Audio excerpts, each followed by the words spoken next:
Welcome to the third and final part of Marketing Wisconsin Central Intermodal. A growing partnership with Canadian National finally culminated in their purchase of WC in 2001, with the closure of most of the facilities soon following. David Wilson, who was involved with WC's intermodal marketing for almost its entire existence, relates some of his experiences during that time and reflects on what the Wisconsin Central experience meant to him. So the last couple of years of WC, it was, when I think of the Green Bay trains, they were pretty orange. I mean, Schneider was really the dominant customer, right? I pull a number out of my head and say at least 40% of our volume was Schneider at the end. Yeah. We almost were what J.B. Hunt wanted us to be. Yes, exactly. Frito-Lay makes potato chips, and potatoes are grown especially in central Wisconsin, south of Stevens Point.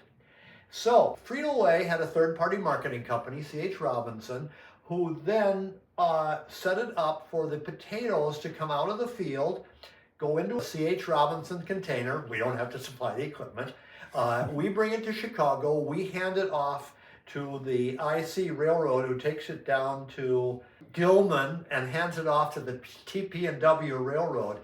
But the potato chip factory ran on a shift and a half of inventory, which means anything longer than a 12-hour delay either shuts down the potato chip factory, and you do not want to shut that down because the grease will congeal and bad things, or they have to do alternative source of supply. It was have to. Yeah, right. For a truck to come to Stevens Point, a little train to take it over to Neenah, T218 to bring it down to Chicago, hand off to the IC to Gilman, and then for the TP&W to get it out there. And it was ever stressful. They actually had other destinations, and actually for a while they had North Dakota potatoes that trucked to Winnipeg and came down on the CN, and then they were handed off to some of them to the Norfolk Southern and here and there. But it was, every day was stressful to get these potatoes over the line, especially because our railroad was on the northwest side of Chicago and Harvey is on the southeast side of Chicago, and just getting through the terminal area was always a dicey proposition. So it didn't take very many service failures for Frito-Lay to demand answers, and they summoned us down to Plano, Texas, to the corporate office to explain what the problem is here. Well, I came through with this map of the city of Chicago with a pointer, and I said, so we have to get past Duval Tower, and we have to get past B12, and then we have to get the Indiana Harbor Belt dispatcher to let us onto his railroad, and then we have to do this, and then we have to do that. And so we really make our very best effort, but there's a lot of things that can go wrong here. And they kind of grumbled and said, oh, well, you got to do better. Well, it wasn't very much longer. They convened a team to come up to Chicago. By golly, we're Frito-Lay, and we're going to get this thing fixed.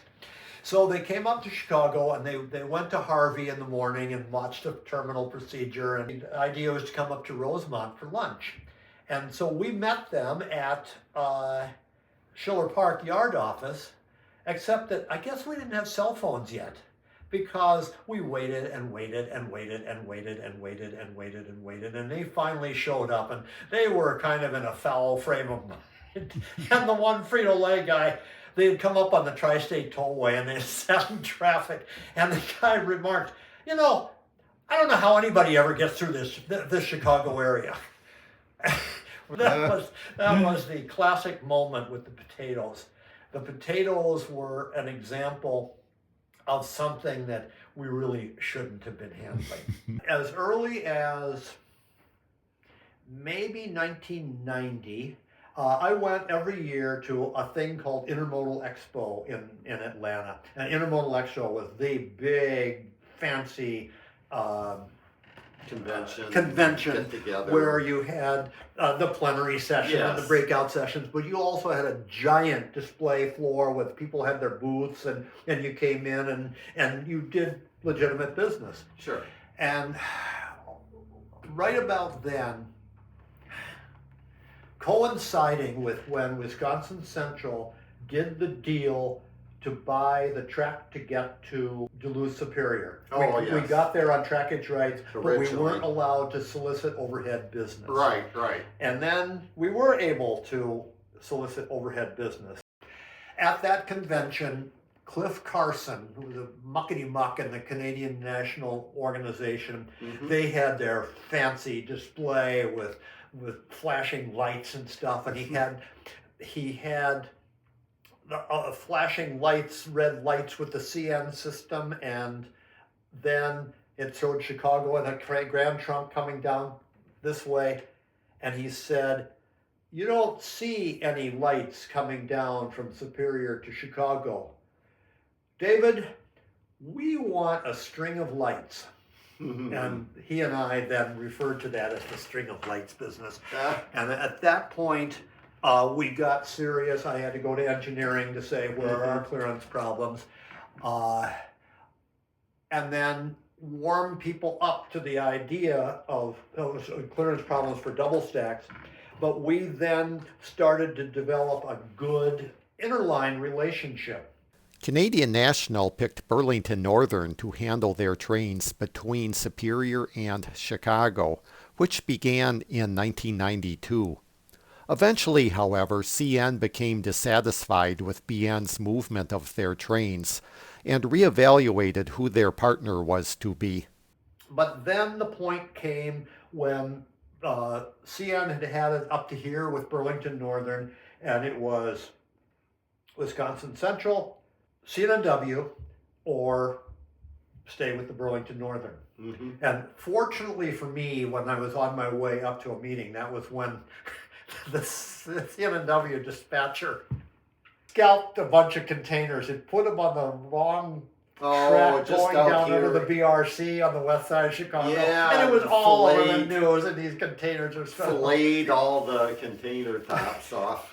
And I could walk into the CN's office and say, "Okay, so you know you don't like the Burlington Northern, and you know you do like us because we've already been doing this interline. Well, maybe you want to do business with these guys." It was kind of sleazy for me to do that, but it was fun. Timing is everything.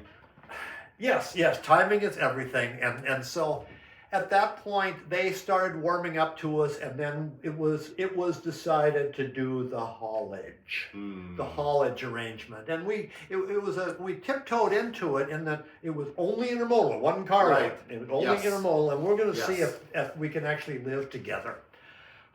And so we started the haulage, and then I got my big career moment that I got to name the service. I have been, my family have always been word humor people. And in this case, where did we interchange the traffic at Superior, Wisconsin? And so I said, we should call it the Superior Connection.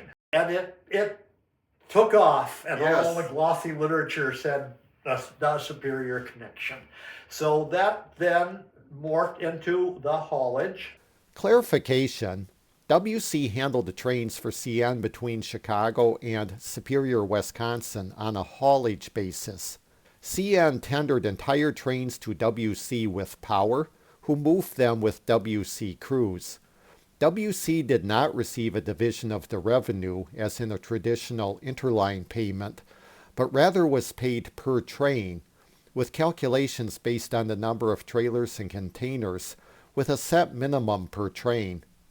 They began November of 1997 and were symboled T-176 and T-177, but nicknamed the Bullet. We had our teething pains. We had to figure out customs and all that stuff. We were not accustomed to doing customs. Right. But then we had the problem that the CN, they were through billing them on a CN bill and cutting us out of the revenue. There were many things, but maybe the funniest thing at the time, we didn't have email yet. We didn't get email at Wisconsin Central until, I don't know, 1995 or 6 or so. I was going to say mid to late 90s. Yeah.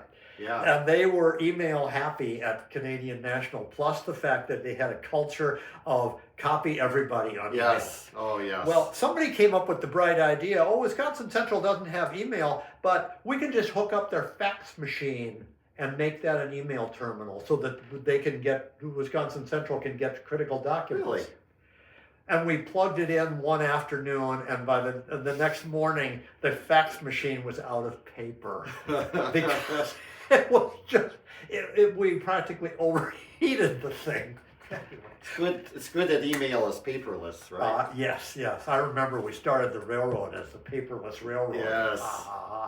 So one thing morphed into another, that we did the Superior connection, that we eventually pulled in the IC and the CSX Yep. and all of them into this. And then we got comfortable enough with one another that, okay, let's do carload. Mm-hmm. And by that time, I remember actually the day when the announcement was made that the CN had acquired the Illinois Central. And when I read that in the newspaper, I said to my wife, I'm learning French. The string of lights wasn't there yet. It's now this funnel with one piece missing. Right. What isn't Right. blatantly obvious about this? So Yes. I think it wasn't a surprise for anybody then. No. That was going to be the end. That Mhm. in some ways, I feel like I had my part of it with the string of lights. You were another year or two after CN took over. I was exactly a year. Yeah, still with Intermodal. So Yes. CN phased out what had been the original WC program, Green Bay, Neenah, Stevens Point. Almost instantly. Stevens Point made it maybe a week. Mhm. And I'll confess, when I wrote my memo to the CN, my assessment of WC, let Stevens Point go. It was Stevens Point was a noble experiment. We wanted consolidated papers business, Right. and we never got it. We could do a whole program just about the intrigues involved in that, and we won't. Yeah. And then Neenah was next to go. And then Green Bay didn't last very much longer after that. It reminds me when a company is going to get taken over, part of the marketing force has to go out and ask the customers for support letters. Yes. And I had a Yes. guy out in Northern California who cordially invited me into his office and said, let's be honest here. I'm signing your death warrant.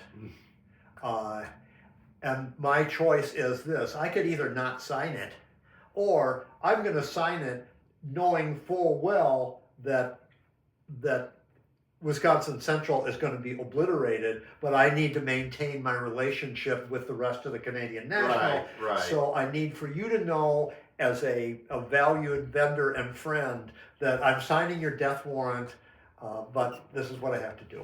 Yeah. Yeah. So what was the general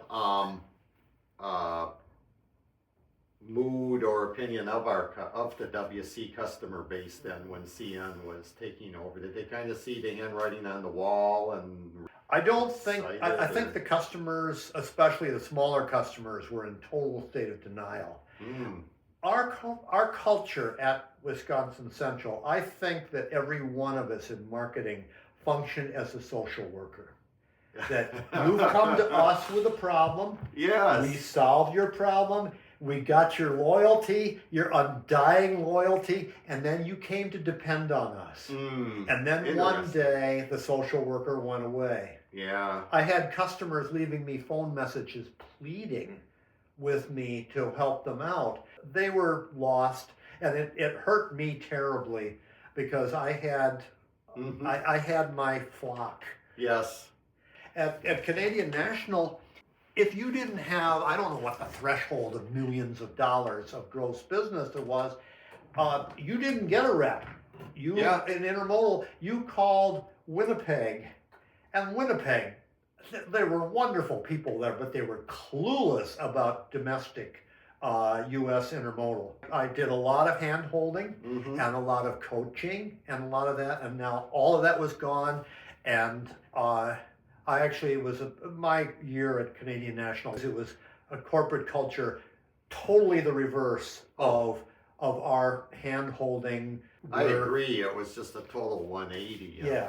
Perception was Intermodal was marginal, and David took his share of ribbing from his carload marketing colleagues at WC. He was introspective on the matter. He liked to say, "At Wisconsin Central, we were the field goal kicker. You'd get down close to the end zone, but you're not going to get the touchdown. Market conditions are not going to be right, like with sanitary paper. So that's where we come in, to kick the field goal. We don't get 7 points, we only get 3 points. But we hold on to the business, we hold on to the market share, we get the cash flow out of it." So we come to the end of the WC Intermodal story, literally and figuratively. The Ashley business survived under CN. And not to say it was all a bed of roses under WC. We had our problems. We had times when Schneider was threatening to pull the business because we were, our reliability had dropped.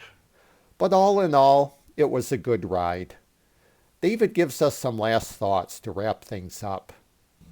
We grew that volume and that revenue 6 times over during that time. I defy you to find any other place where an intermodal program ran 200 miles, grew their volume 6 times over, achieved huge customer satisfaction, a lot of hard work, a lot of stress, a lot of creativity in terms of adapting to a continually changing marketplace. I have to express my gratitude to the whole company for supporting what we did to grow that business. It just wasn't us. It was the whole WC family together that made that success happen. With that, we conclude the WC Intermodal marketing story. Here you can subscribe and also link to other videos. Thank you. Bye for now.